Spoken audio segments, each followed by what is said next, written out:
रूस और ऑस्ट्रिया के दौरे से दिल्ली लौटे पीएम मोदी 3 दिन के विदेश दौरे पर थे प्रधानमंत्री। विदेश यात्रा से लौटने के बाद काम में जुटेंगे प्रधानमंत्री मोदी। दिग्गज अर्थशास्त्रियों से आज मुलाकात कर बजट पर लेंगे सुझाव। पीएम मोदी की बैठक में अर्थशास्त्रियों के अलावा नीति आयोग के वाइस चेयरमैन भी होंगे शामिल। भारत को 2047 तक विकसित राष्ट्र बनाने के रोड मैप पर होगी चर्चा। ऑस्ट्रिया में पीएम मोदी ने भारतीय समुदाय को संबोधित करते हुए कहा, हम सीना तान कर कह सकते हैं कि भारत ने दुनिया को युद्ध नहीं बुद्ध दिए हैं। पीएम मोदी ने अपनी ऑस्ट्रिया यात्रा को बताया अर्थपूर्ण। कहा, हमने हमेशा दुनिया को शांति और समृद्धि दी है, हम इसलिए विश्व बंधु हैं। पीएम मोदी ने भारत को तीसरी सबसे बड़ी अर्थव्यवस्था बनाने के वादे को दोहराया। कहा, 10 साल में 10वीं से 5वीं तक का सफर तक तय किया है। पीएम मोदी ने अपने मिशन 2047 का जिक्र किया। कहा, भारत 2047 में आजादी की 100वीं सालगिरह विकसित राष्ट्र के रूप में मनाएगा। प्रधानमंत्री ने कहा, सिर्फ टॉप पर पहुंचाना भारत का लक्ष्य नहीं है, आज 1000 साल के भारत की नींव रखी जा रही है। पीएम मोदी ने लोकसभा चुनाव का भी जिक्र किया। कहा, 65 करोड़ लोगों ने वोट किया और कुछ ही घंटों में रिजल्ट आ गया, यही हमारे चुनावी लोकतंत्र की शक्ति है। पीएम मोदी ने कहा, भारत और ऑस्ट्रिया दुनिया के 2 छोर पर बसे हैं, लेकिन लोकतंत्र हमें जोड़ता है। पीएम मोदी ने कहा, भारत और ऑस्ट्रिया के बीच कई समानताएं, दोनों देशों के बीच रिश्तों का पुराना इतिहास। पीएम मोदी ने नोबेल प्राइज विजेता वैज्ञानिक एंटोन जेलेंगिर का जिक्र किया। भारतीय नोबेल प्राइज विजेता वैज्ञानिक सीवी रमन से जोड़ा रिश्ता। वियना में भारतीय समुदाय से मिले पीएम मोदी। पीएम ने लोगों का अभिवादन किया, लोगों ने लगाए मोदी मोदी के नारे। पीएम के स्वागत में भारतीय समुदाय के बीच सांस्कृतिक कार्यक्रम का आयोजन, कलाकारों ने संगीत और नृत्य के जरिए बांधा समा। पीएम मोदी ने ऑस्ट्रिया के वैज्ञानिक एंटोन जेलेंगिर से मुलाकात की। दोनों के बीच अध्यात्म और क्वांटम फिजिक्स के कई मुद्दों पर हुई चर्चा। नोबेल विजेता एंटोन जेलेंगिर ने पीएम मोदी को बताया आध्यात्मिक शख्सियत। कहा, यह एक ऐसी विशेषता है जो आज दुनिया के ज्यादातर नेताओं में होनी चाहिए। महाराष्ट्र विधानसभा के दोनों सदनों को आज संबोधित करेंगे उपराष्ट्रपति जगदीप धनखड़। 2 दिन के मुंबई दौरे पर हैं उपराष्ट्रपति। आरएसएस के बाद अब केंद्रीय मंत्री गिरिराज सिंह ने उठाया जनसंख्या का मुद्दा। जनसंख्या नियंत्रण के लिए कानून बनाने की मांग की।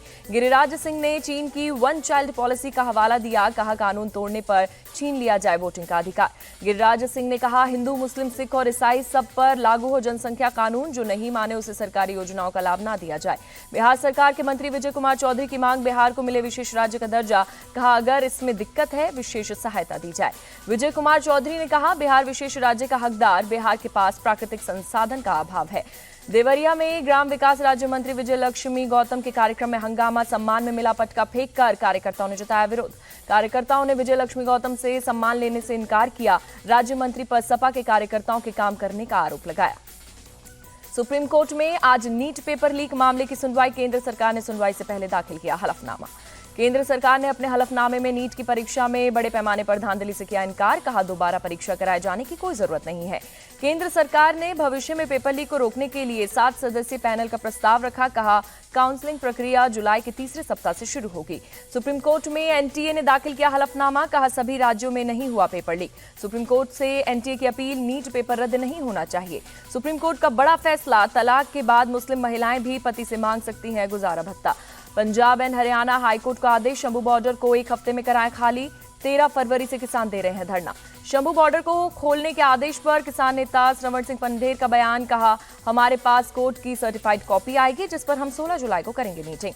अगरतला रेलवे स्टेशन से 5 रोहिंग्या गिरफ्तार, अवैध तरीके से कर रहे थे एंट्री, पुलिस कर रही है पूछताछ। जम्मू कश्मीर के मेंढर से जुड़वा बच्चों की हत्या, पुलिस ने मां बाप को हिरासत में लिया। महाराष्ट्र के पुणे में मुंबई पुणे एक्सप्रेसवे पर गाड़ी में लगी आग, गाड़ी जलकर खाक हुई, बाल बाल बचा ड्राइवर। मध्य प्रदेश से सरकारी कॉलेज में लागू होगा ड्रेस कोड, मोहन यादव सरकार ने की तैयारी। अगरतला में स्कूल बंद करने के खिलाफ एनएसयूआई का विरोध प्रदर्शन, सीएम आवास का किया घेरा। कुवैत में गायब हिमाचल प्रदेश के मंडी के शख्स धनदेव के परिवार से मिली सांसद कंगना रनौत। कुवैत में 24 जून से लापता है धनदेव। सांसद कंगना रनौत ने परिवार को दिया मदद का भरोसा। कहा, हम इस मामले को लेकर काफी गंभीर हैं, हमने इस पर केंद्र से बात की है। गोरखपुर में लगातार बढ़ रहा राप्ती नदी का जलस्तर, नदी किनारे के इलाकों में जांच करने पहुंचे डीएम। यूपी के मैनपुरी में आसमान से बरसी आफत, आकाशीय बिजली गिरने से 5 की मौत, घर वालों में छाया मातम। यूपी के चंदौली में बारिश के दौरान आकाशीय बिजली गिरी, 6 लोगों की मौत, 12 लोग घायल। हिमाचल के लाहौल स्पीति के लिंडूर गांव में आई दरारें, 14 घरों और खेतों में बड़ी दरारें आने से डरे लोग, प्रशासन से सुरक्षा के लिए कदम उठाने की मांग। बिहार से सासाराम में मूसलाधार बारिश के बाद चारों तरफ भरा पानी, सदर अस्पताल में भरा पानी, अस्पताल पहुंचने में लोगों को हो रही है काफी परेशानी। गोवा के मालपे में मुंबई गोवा नेशनल हाईवे 66 पर लैंडस्लाइड, ट्रैफिक बाधित, सीएम प्रमोद सावंत मौके पर पहुंचे। राजस्थान के जयपुर में भारी बारिश से जल भराव, कई इलाकों में पानी भरने से लोगों को हो रही है काफी दिक्कत। उदयपुर की फतेह सागर झील में बाढ़ से निपटने की एक्सरसाइज, आर्मी, एनडीआरएफ, एसडीआरएफ के साथ लोकल पुलिस के जवानों ने की ड्रिल। भारत में जिम्बाब्वे को तीसरे टी20 मैच में 23 रन से दी शिकस्त, 5 टी20 मैच की सीरीज में 2-1 से बनाई बढ़त।